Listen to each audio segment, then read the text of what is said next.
आज मी बनवणार आहे इडली सांबर आणि चटणी। तर चला पाहूया इडलीचं बॅटर फुललंय की नाही। वाव, एक नंबर झालेले पाहे इडलीचं बॅटर। आणि त्यानंतर आता आपण चटणी करणार आहोत। चटणीसाठी पाहूया काय काय लागतंय। ओलं खोबरं, हिरवी मिरची, फुटाणे आणि कोथिंबीर टाकणार आहोत आपण। चटणी रेडी झालेली आहे। तर आता आपण त्याला तडका देऊन घेऊया। मोहरी टाकणार आहोत आपण।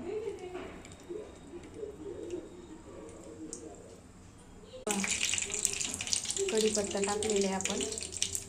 त्यानंतर थोडंसं हिंग, त्यानंतर थोडीशी हळद ऑप्शनल आहे।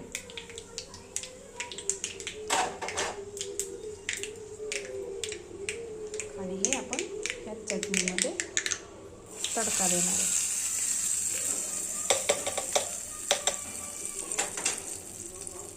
अशा प्रकारे चटणी रेडी झालेली आहे।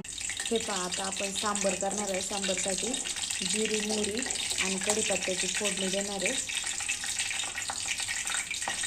त्यानंतर त्यामध्ये हळद टाकणार आहे, नंतर लाल तिखट आणि त्यामध्ये नंतर सांबर मसाला परतून घेऊया आपण। आणि त्यामध्ये ही मॅश केलेली डाळ टाकणार आहे। थोडीशी डाळ आहे आणि बाकीचं मटेरियल आहे। तर हे पहा, अशा प्रकारे सांबर तयार झालेलं आहे। त्यानंतर आपण याला ग्रिल करून घेतले तेलाने।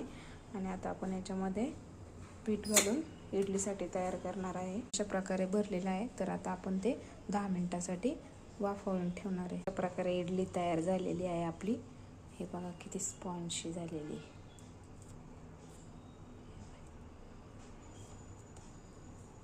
या इडली खायला। तर चला भेटूया नेक्स्ट ब्लॉगमध्ये। Bye bye. हा व्हिडिओ आवडला असेल तर लाईक जरूर करा। Bye bye.